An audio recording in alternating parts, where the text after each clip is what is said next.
The second chapter for the Call of Cthulhu is called The Tale of Inspector Legras. The older matters which had made the sculptor's dream and bas relief so significant to my uncle formed the subject of the second half of his long manuscript. Once before, it appears, Professor Angle had seen the hellish outlines of the nameless monstrosity, puzzled over the unknown hieroglyphics, and heard the ominous syllables which can be rendered only as Cthulhu, and all this in so stirring and horrible a connection that it is a small wonder he pursued young Wilcox with queries and demands for data. This earlier experience had come in 1908, 17 years before, when the American Archaeological Society held its annual meeting in St. Louis. Professor Engel, as befitted one of his authority and attainments, had had a prominent part in all the deliberations, and was one of the first to be approached by the several outsiders who took advantage of the convocation to offer questions for correct answering and problems for expert solution.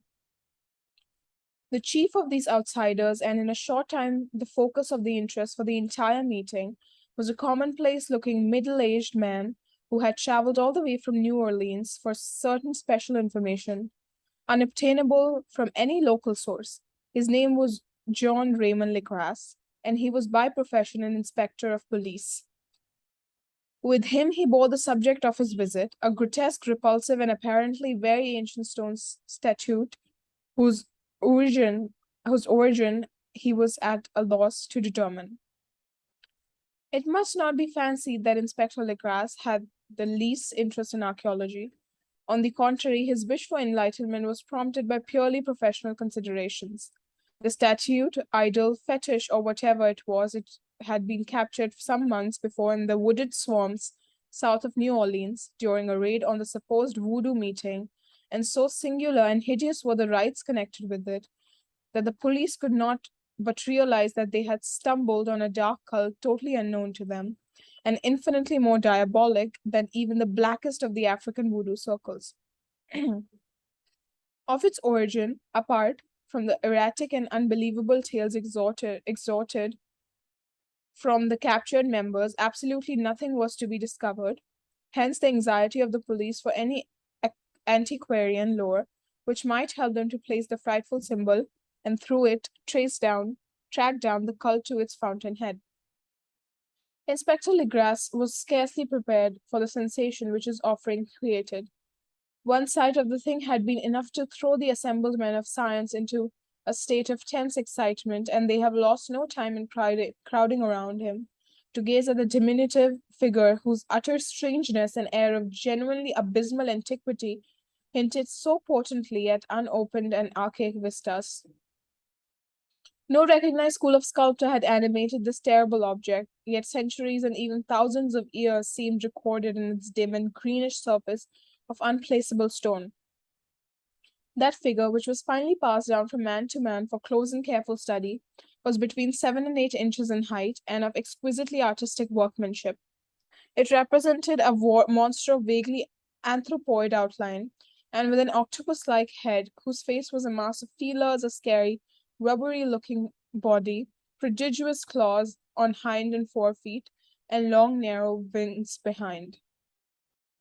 This thing, which seemed instinct with the fearsome and unnatural malignancy, was of somewhat bloated corpulence and squatted evilly of a rectangular block or pedestal covered with undecipherable characters. The tips of the wings touched the black edge of the block. The seat occupied the center, whilst the long, curved claws of the doubled up, crouching hind legs gripped the front leg edge and extended a quarter of the way down toward the bottom of the pedestal. The cephalopod head was bent forward so that the ends of the facial feelers brushed the back of huge forepaws which clasped the croucher's elevated knees. The aspect of the whole was abnormally lifelike and more subtly fearful because its source was so totally unknown. Its vast, awesome, and incalculable age was unmistakable, yet not one link did it show with any known type of art belonging to civilization's youth, or indeed to any other time. Totally separate and apart, its very material was a mystery. For the soapy greenish black stone with its golden or iridescent flecks and striations resemble nothing familiar to geology or mineralogy.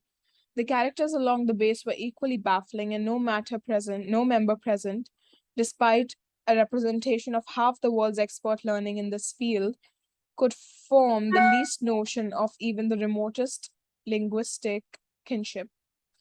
They, like the subject and material, belong to something horribly remote and distinct from mankind as we know it, something frightfully suggestive of old and unhallowed cycles of life in which our world and our conceptions have no part. And yet, as the members severally shook their heads and confessed defeat at the inspector's problem, there was one man in the gathering who suspected a touch of bizarre familiarity in the monstrous shape and writing, and who presently told with some diffidence of the odd trifle he knew.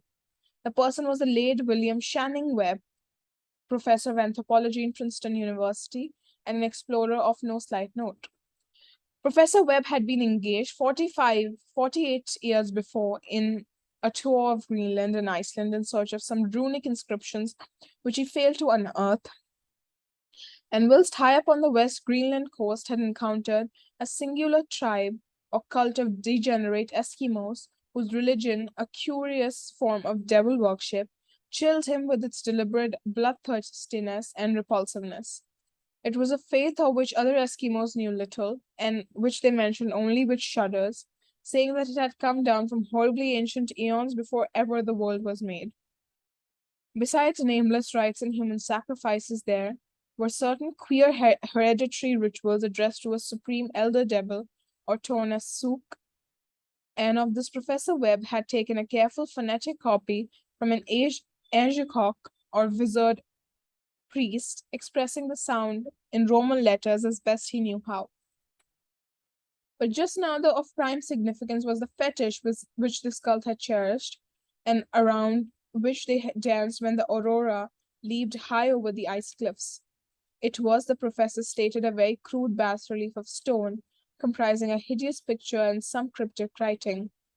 And as far as he could tell, it was rough parallel in all essential features of the bestial thing now lying before the meeting. These data, received with suspense and astonishment by the assembled members, proved doubly exciting to Inspector Legras, and he began at once to ply his informant with questions. Having noted and copied an oral ritual among the swamp cult worshippers his men had arrested, he besought the professor to remember as best he might the syllables taken down amongst the diabolist Eskimos. There then followed an exhaustive comparison of details and a moment of really odd silence, when both detective and scientist agreed on the virtual identity of the phrase common to two hellish rituals so many worlds of distance apart. What, in substance, both the Eskimo wizards and Louisiana swamp priests had chanted to the kindred idols was something very like this. The world divisions being guessed at from traditional breaks in the phrase as chanted aloud. Legras had 1 point in advance of Professor Webb, for several among his mongrel prisoners had repeated to him what older celebrants had told them the words meant. The text as given ran something like this: "In this house at Relais, dead Cthulhu waits dreaming." And now, in response to a general urgent demand, Inspector Legras related as fully as possible his experience with the swamp worshippers, telling a story to which I could see my uncle attach profound significance. It savored of the wildest dreams of myth-maker and theosophist, and disclosed an astonishing degree of cosmic imagination among such half-castes and pariahs as might be least expected to possess it. On November 1st, 1907, there had come to New Orleans police a frantic summons from the swamp and lagoon country to the south. The squatters there, mostly primitive but good-natured descendants of Lafitte's men, were in the grip of stark terror from an unknown thing which had stolen upon them in the night. It was voodoo, apparently, but voodoo of a more terrible sort than they had ever known, and some of their women and children had disappeared since the malevolent tom-tom had begun its incessant beating far within the black haunted woods where no dweller ventured. There were insane shouts and harrowing screams, soul-chilling chants and dancing devil flames.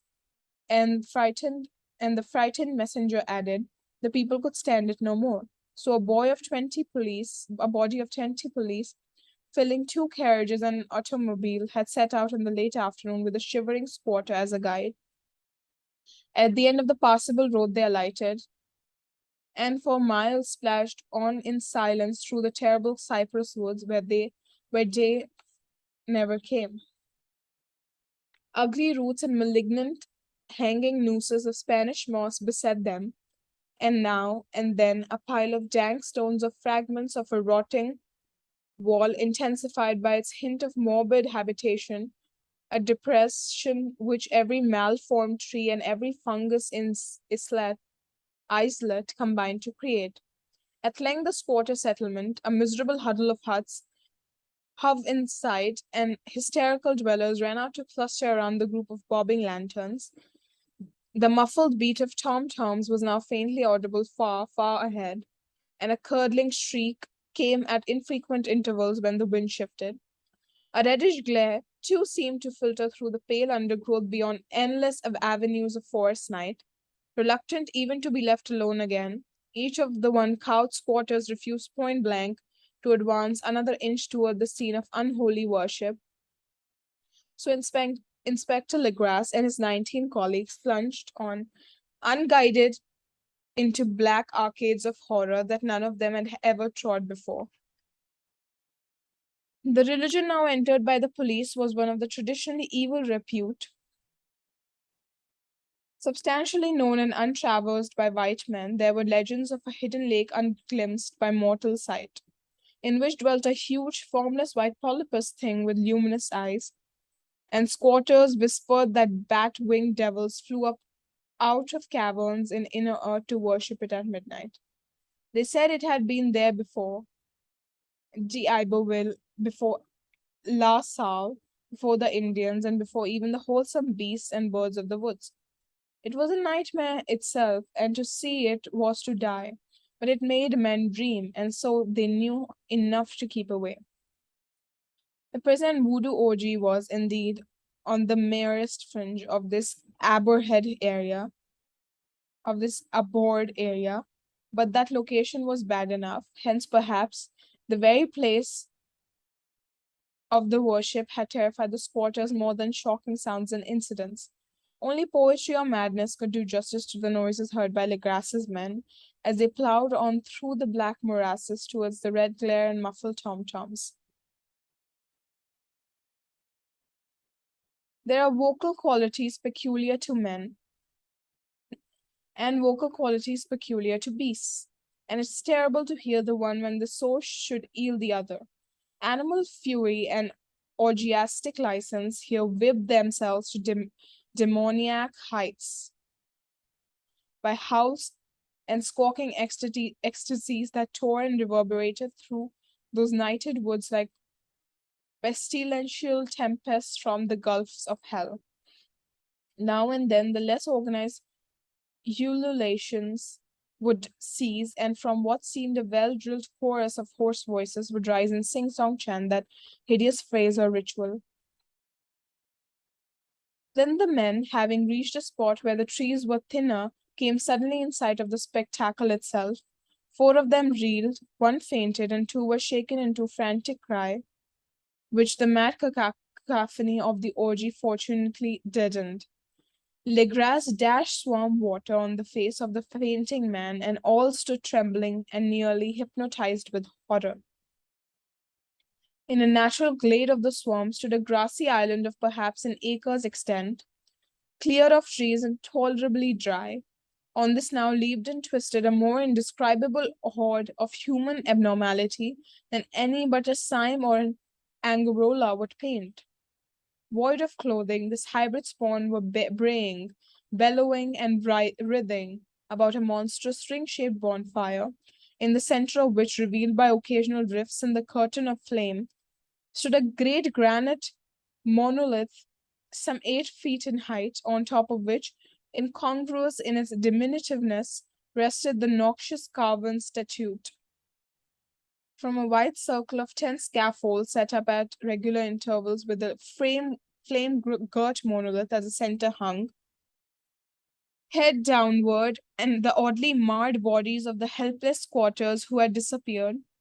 It was inside this circle that the ring of worshippers jumped and roared, the general direction of the mass motion being from left to right in the endless bac- bacchanal between the rings of bodies and the ring of fire. It may it may have been only imagination, and it may have been only echoes which induced one of the men, an excitable Spaniard, to fancy he heard antiphonal responses to the ritual from some far and unillumined spot deeper within the woods of ancient legendary and horror. This man, Joseph D. Galvez, I later met and questioned. He proved distractingly imaginative. He indeed went so far as to hint the fainting beating of great wings, and of a glimpse of shining eyes and a mountainous white bulk beyond the remotest trees. But I suppose he had been hearing too much native superstition. Actually, the horrified pause of the men was of comparatively brief duration.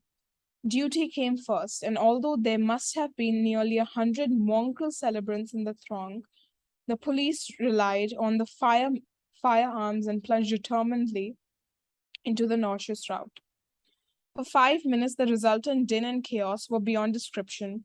Wild blows were struck, shots were fired, and escapes were made. But in the end, Legras was able to count some 47 sullen prisoners, whom he forced to dress in haste and fall into line between rows of policemen.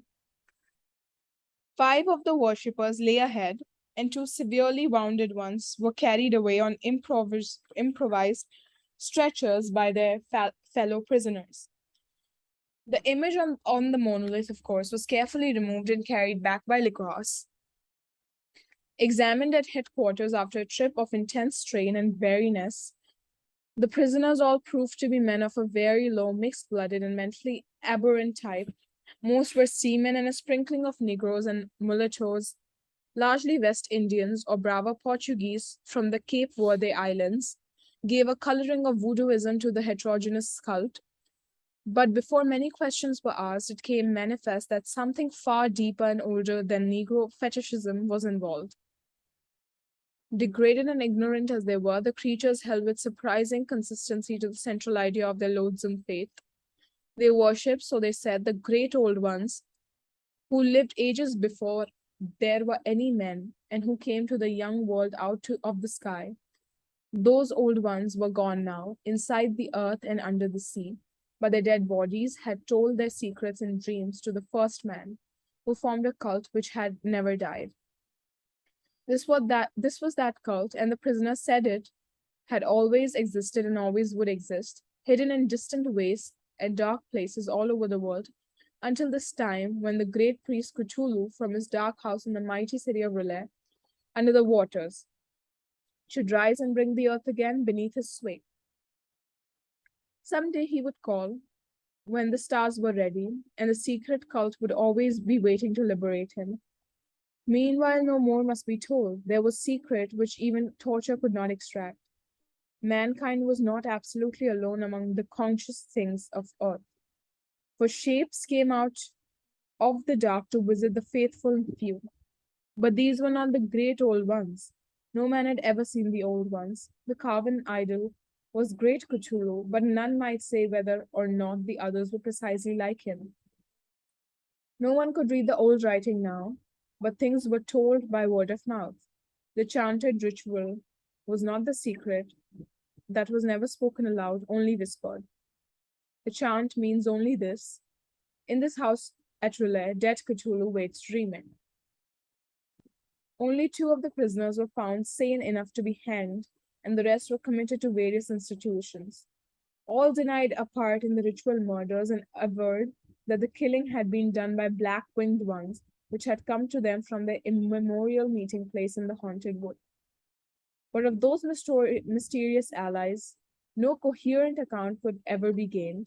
What the police did extract came mainly from an immensely aged mestizo named Castro, who claimed to have sailed to strange ports and talked to undying leaders of the cult in the mountains of China. Old Castro remembered bits of hideous legend that paled the speculations of Theosophists and made man and the world seem recent and transient indeed. There had been eons when other things ruled on the earth, and they had had great cities. Remains of them, he said, the deathless Chinamen had told him, were still so to be found as cyclopean stones on islands in the Pacific. They all died vast epochs of time before man came, but there were arts which could revive them when the stars had come around again to the right positions in the cycle of eternity. They had indeed come themselves from the stars and brought their images with them. These great old ones, Castro continued, were not composed altogether of flesh and blood. They had shape, for did not this star-fashioned image prove it? But that shape was not made of matter. When the stars were right, they could plunge from the world to the world through the sky. But when the stars were wrong, they could not live.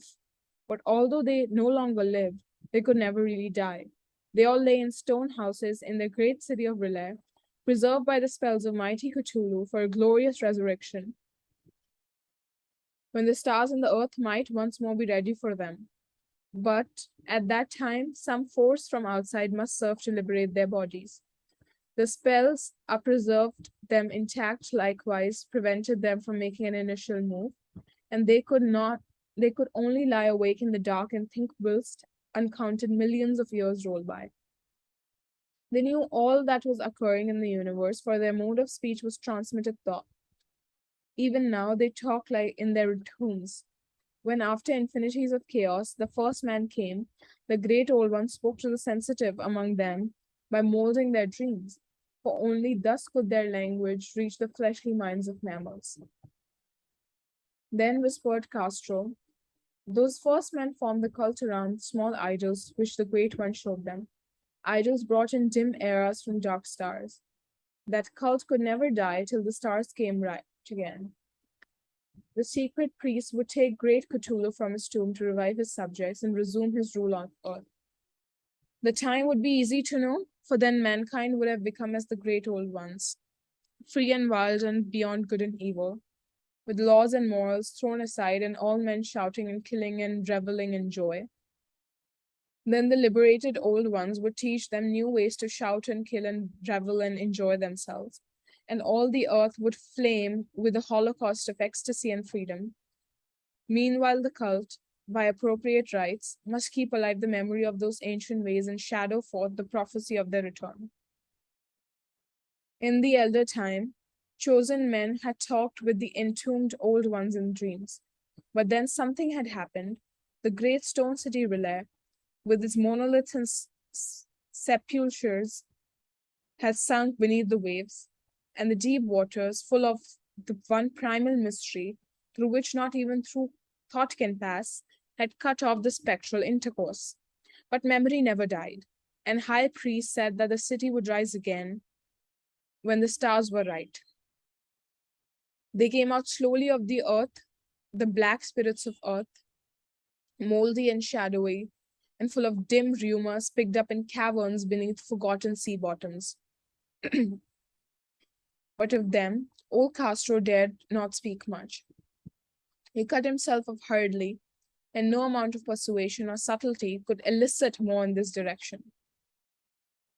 The size of the old ones, too, he curiously declined to mention. Of the cult, he said he thought the center lay amid the pathless deserts of Arabia, where Irem, the city of pillars, dreams, hidden and untouched. It was not allied to European witch cult and was virtually unknown beyond its members. No book had ever really hinted of it, though the deathless Chinaman said that there were double meanings in the Necronomicon of the mad Arab Abdul al Hazred, which the initiated might read as they chose, especially the much discussed couplet that is not dead, which can eternal lie, and with strange eons, even death may die. Legras, deeply impressed and not a little bewildered, had inquired in vain concerning the historic affiliations of the cult. Castro apparently had told the truth when he said that it was wholly secret. The authorities at Tulane University could shed no light upon either cult or image, and now the detective had come to the highest authorities in the country and met with no more than Greenland tale of Professor Webb.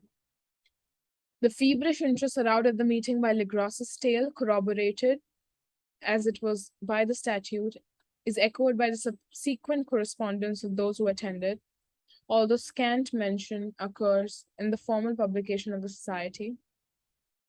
Caution is the first scare of those accustomed to face occasional charlatanry and imposture.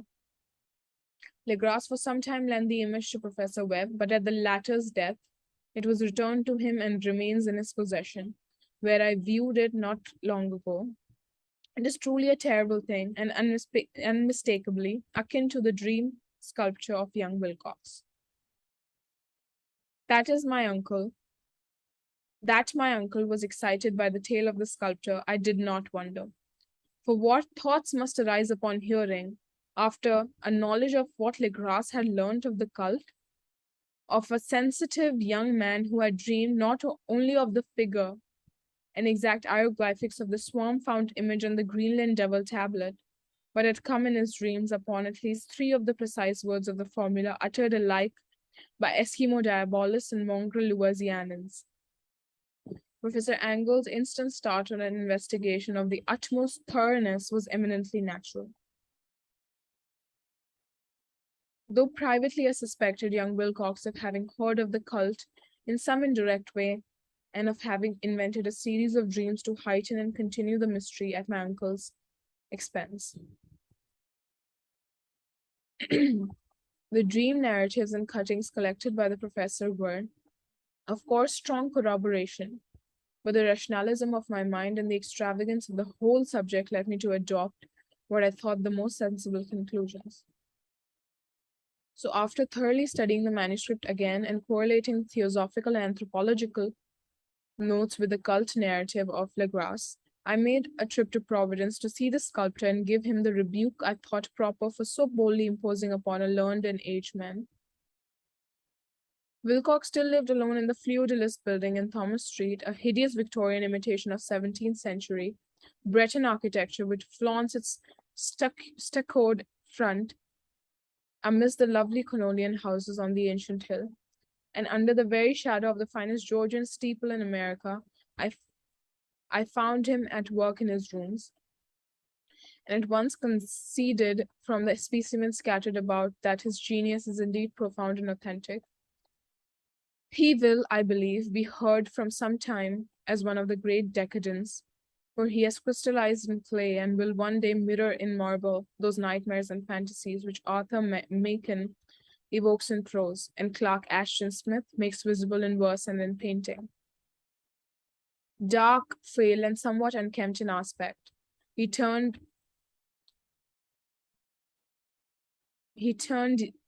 languidly at my knock and asked me my business without rising. When I told him who I was, he displayed some interest, for my uncle had excited his curiosity in probing his stranger's dreams, yet had never explained the reason for the study. I did not enlarge his knowledge in this regard, but sought with some subtlety to draw him out. In a short time, I became convinced of his absolute sincerity, for he spoke of the dreams in a manner none could mistake. They and their subconscious residuum had influenced his art profoundly, and he showed me a morbid statue whose contours almost made me shake with the potency of its black suggestions. He could not recall having seen the original of this thing except in his own dream bas relief, but the outlines had formed themselves insensibly under his hands. It was no doubt the giant shape he had raved of in delirium, that he really knew nothing of the hidden cult. Save from what my uncle's relentlessness catechism had let fall, he soon made clear, and again I strove to think of some way in which he could possibly have received the weird impressions. He talked of his dreams in a strangely poetic fashion, making me see with terrible vividness the damp cyclopean city of slimy greenstone, whose geometry, he oddly said, was all wrong, and hear with frightened expectancy the ceaseless, half mental calling from underground. Cthulhu Tagan, Cthulhu Tagan. These words had formed part of that dread ritual which told of dead Cthulhu's dream vigil in a stone vault at Relais, and I felt deeply moved despite my rational beliefs. Wilcox, I was sure, had heard of the cult in some casual way and had forgotten it amidst the mass of his equally weird reading and imagining. Later, by virtue of its sheer impressiveness, it had found subconscious expression in dreams, in the bas relief, and in the terrible statue I now beheld, so that his imposture upon my uncle had been a very innocent one. The youth was of a type, at once slightly affected and slightly ill mannered, which I could never like, but I was willing enough now to admit both his genius and his honesty. I took leave of him amicably and wish him all the success his talent promises. The matter of the cult still remained to fascinate me, and at times I had visions of personal fame from researches into its origin and connections. I visited New Orleans, talked with Legras and other of that old time raiding party, saw that frightful image, and even questioned such of the mongrel prisoners as still survived. Old Castro, unfortunately, had been dead for some years. What I now heard so graphically at first hand, though it was really no more than a detailed confirmation of what my uncle had written, excited me afresh, for I felt sure that I was on the track of a very real, very secret, and a very ancient religion whose discovery would make me an anthropologist of note. My attitude was still one of absolute materialism, as I wish it still were, and I discounted with almost inexplicable perversity the coincidence of the dream notes and odd cuttings collected by Professor Angle. One thing which I began to suspect, and which I now fear I know, is that my uncle's death was far from natural. He fell on a narrow hill street leading up from an ancient waterfront swarming with foreign mongrels after a careless push from a Negro sailor. I did not forget the mixed blood and marine pursuits the cult members in Louisiana, and would not be surprised to learn of secret methods and poison needles as ruthless as the anciently known as the cryptic rites and beliefs. Legras and its men, it is true, have been let alone, but in Norway a certain seaman who saw things is dead. Might not the deeper inquiries of my uncle after encountering the sculptor's data have come to sinister ears? I think Professor Angle died because he knew too much, or because he was likely to learn too much. Whether I shall go as he did remains to be seen, for I have learned much now.